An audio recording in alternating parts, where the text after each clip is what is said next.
Hello students, तो आज हम पढ़ने जा रहे हैं एंटी डिप्रेसेंट्स ड्रग के बारे में। तो एंटी डिप्रेसेंट्स ड्रग में आज हम पढ़ेंगे इसके क्लासिफिकेशन के बारे में, इसमें कौन कौन सी ड्रग्स आती है उसके बारे में, और इसके मोस्ट कॉमनली जो भी साइड इफेक्ट्स होते हैं वो हम डिस्कस करेंगे। तो चलिए शुरू करते हैं। सबसे पहली बात हमने क्या लिखा, anti depressants. Anti means against, तो जो भी चीज किसके अगेंस्ट होगी, डिप्रेशन के। डिप्रेशन के अगेंस्ट काम करने वाली ड्रग्स को हम क्या बोलते हैं, एंटी डिप्रेसेंट्स। तो सबसे पहली बात हम करते हैं कि क्या ये डिप्रेशन में ही दी जाती है, क्योंकि नाम से तो एंटी डिप्रेसेंट्स लिखा है। लेकिन ये सबसे मेन एक चीज है कि ये डिप्रेशन में ही नहीं दी जाती है, अदर कंडीशंस में भी दी जाती है, जो कि डिप्रेशन की वजह से हो या किसी स्ट्रेस की वजह से जो कंडीशन कॉज हो रही हो, उन सब कंडीशंस में हम एंटी डिप्रेसेंट्स को दे सकते हैं। तो मैं कुछ डिसऑर्डर्स बताना चाहूँगी, वो आप अपनी नोटबुक में राइट डाउन कर सकते हैं। जिसमें आता है एन्यूरेसिस। एन्यूरेसिस में भी हम क्या करते हैं, एंटी डिप्रेसेंट्स ड्रग्स होती है हमारी। बाकी OCD that is obsessive compulsive disorder, उसमें भी हम एंटी डिप्रेसेंट्स देते हैं। बाकी फोबिया हो गया, बाकी हमारा पीटीएसडी हो गया। PTSD is post traumatic stress disorder. ये मैंने कुछ इंपॉर्टेंट कंडीशंस बताई हैं, क्योंकि इनको मतलब नाम से हम ऐसे सिग्निफाई नहीं कर सकते कि हाँ इनमें हम एंटी डिप्रेसेंट्स देंगे, तो इसलिए मैंने ये इंपॉर्टेंट कंडीशंस आपको अलग से बता दी हैं। इसके बाद हम बात करते हैं कि एंटी डिप्रेसेंट्स को और क्या बोला जाता है। ये मैंने लिखा है ऑल्सो नोन एज। तो एंटी डिप्रेसेंट्स को हम और बोलते हैं थाइमोलेप्टिक्स। क्या बोलते हैं हम एंटी डिप्रेसेंट्स को, दूसरा नाम है इसका थाइमोलेप्टिक्स। थाइमो मतलब इमोशन, तो इमोशन को इंक्रीज करने वाली जो ड्रग्स होती है तो वो हम कौन सी होती है, एंटी डिप्रेसेंट्स। नेक्स्ट हम इसको और क्या बोलते हैं, हम इसको बोलते हैं मूड एलिवेटर्स। क्या बोलते हैं हम इसको, दूसरा नाम और क्या है इसका, मूड एलिवेटर्स। मूड एलिवेटर्स या मूड लिफ्टर्स, जो भी मूड को एलिवेट कराएंगे या मूड को लिफ्ट कराएंगे, क्योंकि पेशेंट इसमें डिप्रेशन में, तो हमें क्या करना है, उसका मूड एलिवेट कराना है या लिफ्ट अप कराना है। तो इसलिए हम इसको थाइमोलेप्टिक्स एंड मूड एलिवेटर्स बोलते हैं। दो नाम देख लिए हमने इसके। ये चीज मैं लास्ट में बताऊंगी, तो आप इस वीडियो को लास्ट तक देखते रहना कि फर्स्ट एंटी डिप्रेसेंट कौन सी है और किसने डिस्कवर की है। तो आगे बात करते हैं। सबसे पहले मैंने यहाँ पर लिखा है की पॉइंट्स। की पॉइंट्स में मैंने लिखा है पहला point, increase risk of suicide. जो भी हमारी एंटी डिप्रेसेंट्स ड्रग्स होती है, अगर पेशेंट एंटी डिप्रेसेंट्स ड्रग्स पे है तो उसको सुसाइड का रिस्क होता है पेशेंट को। क्योंकि क्या होता है, पेशेंट का मूड एकदम से एलिवेट होने लगता है तो पेशेंट सुसाइड के रिस्क पे हो सकता है, क्योंकि वो मेनिया वाली कंडीशन में जा सकता है। दूसरा पॉइंट है slow onset and slow taper off. तो मतलब जो भी हमारी एंटी डिप्रेसेंट्स ड्रग होती है, ऑनसेट मतलब जो भी इसका थेरेप्यूटिक इफेक्ट होगा वो बहुत धीरे देखने को मिलेगा, मतलब एकदम से नहीं देखने को मिलेगा कि आज मैंने ड्रग ली और कल या परसों मुझे उसका थेरेप्यूटिक इफेक्ट देखने को मिल गया। इसके थेरेप्यूटिक इफेक्ट को देखने में ऑनसेट में 4 to 8 वीक्स लग जाते हैं। कितने वीक्स, 4 to 8 वीक्स। तो इसलिए कभी पेशेंट अगर हमें बोलता है कि मुझे एंटी डिप्रेसेंट्स चल रही हैं, लेकिन मेरे जो भी मेरी कंप्लेंट्स थी उन पे मतलब कोई असर नहीं हो रहा, कि मतलब हाँ मुझे अगर डिप्रेशन था तो मुझे डिप्रेशन के लिए मतलब मेरा मूड तो एलिवेट हो ही नहीं रहा है, तो हमें उनको इंस्ट्रक्ट करना है या उनको टीच करना है कि जो भी एंटी डिप्रेसेंट्स हम लेते हैं तो उसका जो भी ऑनसेट टाइम होता है या थेरेप्यूटिक इफेक्ट वो बहुत लेट शो करती है, जो कि 4 to 8 वीक्स के बीच बीच में कर सकती है। नेक्स्ट लिखा है मैंने slow taper of. Slow taper of का मतलब जब भी ये ड्रग्स मान लो मैं अब बंद करने वाले हैं हम ड्रग्स, तो हम क्या करेंगे, उसको स्लोली टेपर ऑफ करेंगे, एकदम से बंद नहीं कर देंगे। आज पेशेंट की लास्ट डोज थी, मतलब आज मैंने बंद कर दिया एकदम से, कि मतलब 500 mg चल रही थी पेशेंट को, तो मैंने मतलब सीधे 500 mg पे ही बंद करी। मैं पहले 500 के बाद 400 पे आऊंगी, देन 3, देन 2, देन 100 पे, फिर ऐसे ऐसे करके टेपर ऑफ करके मैं पेशेंट की जो भी डोज होगी उसको कम कम करके बंद करूंगी। एकदम से सडनली बंद नहीं कर देंगे जो भी ड्रग्स है पेशेंट की, ठीक है। नेक्स्ट पॉइंट लिखा है नेवर मिक्स। नेवर मिक्स मतलब अब यहाँ पर मैं क्या बोलना चाह रही हूँ, यहाँ पर मैं बोलना चाह रही हूँ कि जो भी मैंने ये चीजें लिखी है इनको एक साथ मिक्स नहीं करना है। जैसे कि SSRI विद सेंट जॉन वॉर्ट, जो भी हमारी एक टाइप की एंटी डिप्रेसेंट होती है जो कि है SSRI, that is selective serotonin reuptake inhibitor. इस ड्रग की जो भी एंटी डिप्रेसेंट्स होती है इस क्लासिफिकेशन की, उनको हम कभी भी सेंट जॉन वॉर्ट के साथ में देते हैं। तो सेंट जॉन वॉर्ट क्या एक टाइप की हर्बल थेरेपी है, एक हर्बल मतलब प्लांट्स वगैरह है। तो जो भी सेंट जॉन वॉर्ट है कभी भी इसके साथ मिक्स नहीं करना है। अगर हम इसके साथ इसे मिक्स करेंगे तो it will lead to serotonin syndrome. ठीक है, तो ये ध्यान रखना है, SSRI को सेंट जॉन वॉर्ट के साथ कभी मिक्स नहीं करना है, क्योंकि क्या करवाती है, सेरोटोनिन सिंड्रोम कॉज करवाती है। नेक्स्ट पॉइंट मैंने लिखा है कि MAO with other antidepressant. तो हमें क्या नहीं करना, एक तो never mix SSRI with Saint John wort. Next point is never mix MAO inhibitors with other antidepressant. तो इसमें मैं बोलना चाह रही हूँ कि जो भी हमारे माओ इनहिबिटर्स हैं, माओ इनहिबिटर्स मतलब इसकी फुल फॉर्म है मोनो अमीन ऑक्सीडेज इनहिबिटर। ये भी एक एंटी डिप्रेसेंट का क्लासिफिकेशन है।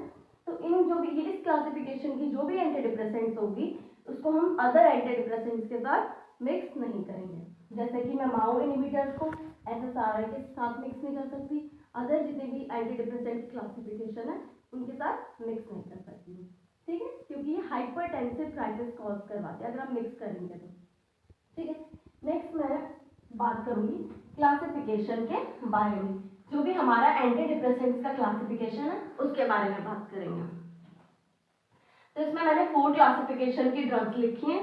तो इसमें सबसे पहले लिखा है TCA, that is tricyclic anti depressants. Next is SSRI, that is selective serotonin reuptake inhibitor. Next classification is SNRI, that is selective norepinephrine reuptake inhibitor. Next classification is MAOI, that is monoamine oxidase inhibitor.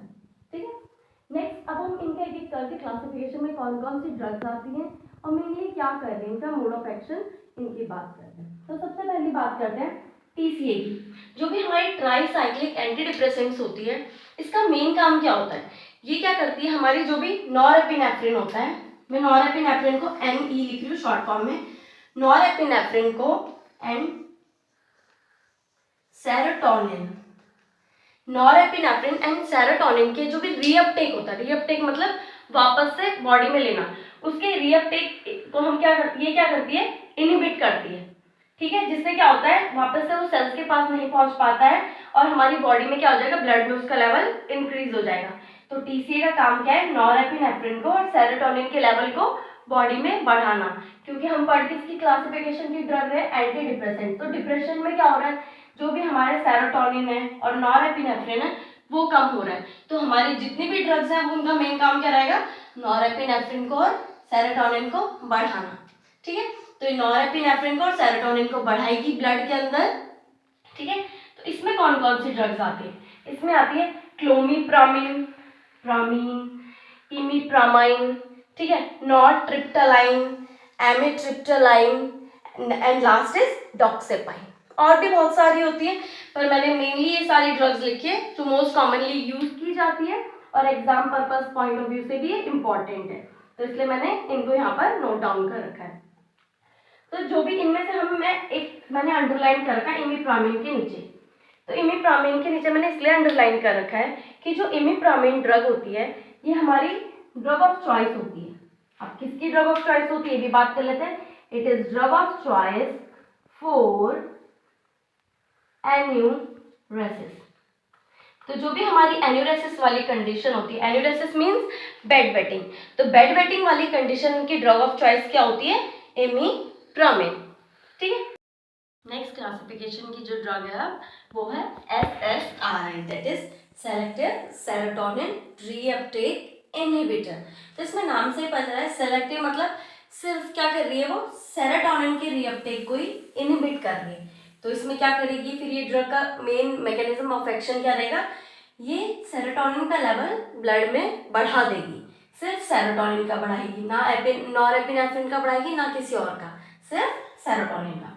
तो इस classification में जो drugs आती हैं वो mention कर रही हूँ मैं, सर्ट्रालिन, एसिटालोप्राम, फ्लुओक्सामाइन, फ्लुओक्साटाइन, पेरोक्साटाइन। ठीक है, तो इनको आप याद रखना। अब मेन हमने इससे पहले भी एक पढ़ा था कि SSRI को कभी भी सेंट जॉन वॉर्ड के साथ कभी भी मिक्स नहीं करना है, क्योंकि अगर हम इसको इसके साथ मिक्स करते हैं तो ये क्या कॉज करता है, सेरोटोनिन सिंड्रोम। तो ये आप मेन चीज ये याद रखना है यहाँ पर।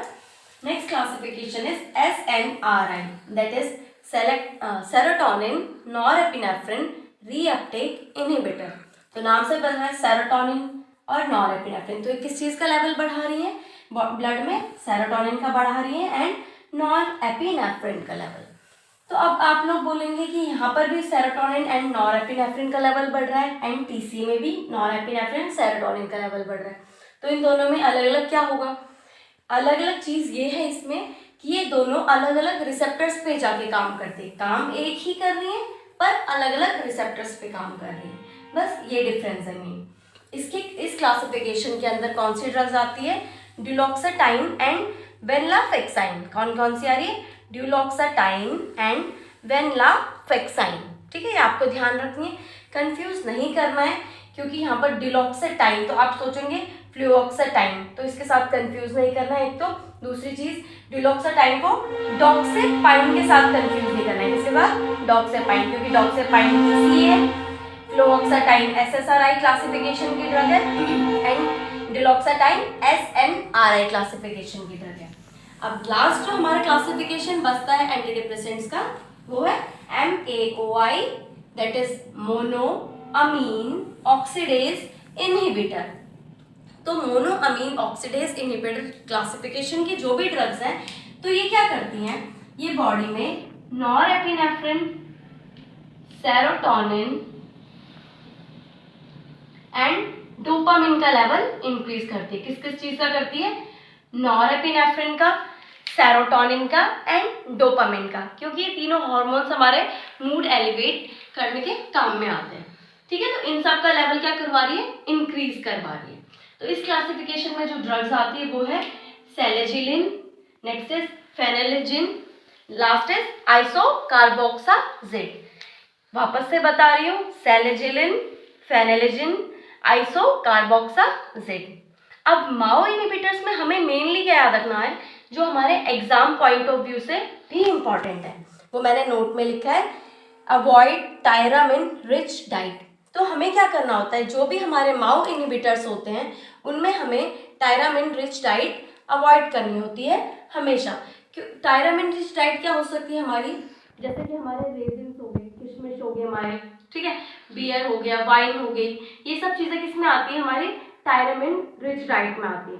तो हम टायरामिन रिच डाइट अवॉइड क्यों करते हैं, मेन क्वेश्चन तो ये बनता है, क्योंकि क्या करवाती है, हाइपरटेंसिव क्राइसिस कॉज करवाती है। हाइपरटेंसिव क्राइसिस मतलब बीपी पेशेंट का बहुत ज़्यादा बढ़ जाएगा, वो भी एकदम से बढ़ेगा सडनली, इसलिए हम पेशेंट को क्या बोलना है कि माओ इनहिबिटर्स के साथ कभी भी टायरामिन रिच डाइट नहीं लेनी है, अवॉइड करनी है उस टाइम पे। Next is avoid OTC drugs. OTC की फुल फॉर्म होती है ओवर द काउंटर ड्रग्स। तो जब भी हम माओ इनहिबिटर्स ले रहे हैं तो हमेशा OTC ड्रग्स मतलब ओवर द काउंटर जितनी भी ड्रग्स होती हैं वो हमेशा अवॉइड करनी है। तो मैंने यहाँ पर कुछ OTC मेंशन कर रखी है, एनसेड्स, जितनी इसके अंदर हमारे जो भी हमारे पेन किलर्स होती है, एनाल्जेसिक्स, वो आती हैं। बाकी एंटासिड्स, जो भी हमारी एंटासिड्स होती हैं वो सब हमारी क्या करती हैं, वो सब हमें अवॉइड करनी है जब हम माओ इनहिबिटर्स ले रहे हैं तो। ठीक है, एंटासिड्स और बाकी और भी बताऊँ मैं आपको, इससे PCM होती है, पैरासीटामोल, या फिर हम बोले कि कैल्शियम, ये सब चीज़ें भी हमें क्या करनी है, अवॉइड करनी है जब हम माओ इनहिबिटर्स ले रहे हैं। तो आज की क्लास में हमने क्या क्या पढ़ा, आज हमने पढ़ा कि एंटी डिप्रेसेंट्स को और क्या बोला जाता है, इसके कुछ की पॉइंट्स पढ़े थे जो कि एग्जाम पॉइंट ऑफ व्यू से बहुत ज़्यादा इंपॉर्टेंट है, तो इसको प्लीज़ आप अच्छे से ध्यान रखना। बाकी हमने पढ़ा था क्लासिफिकेशन, ये चार्ट आप लोग बिल्कुल अच्छे से याद कर लेना, इसलिए SSRI, SNRI, माओ इनहिबिटर। ठीक है, बाकी हमने माओ इनहिबिटर से रिलेटेड कुछ इंपॉर्टेंट पॉइंट्स डिस्कस किए हमने आज। ठीक है, लास्ट अब एक चीज़ बची जो कि मैंने आपको स्टार्टिंग में बोला था कि हम लास्ट में डिस्कस करेंगे class, that is first anti depressant कौन सी है।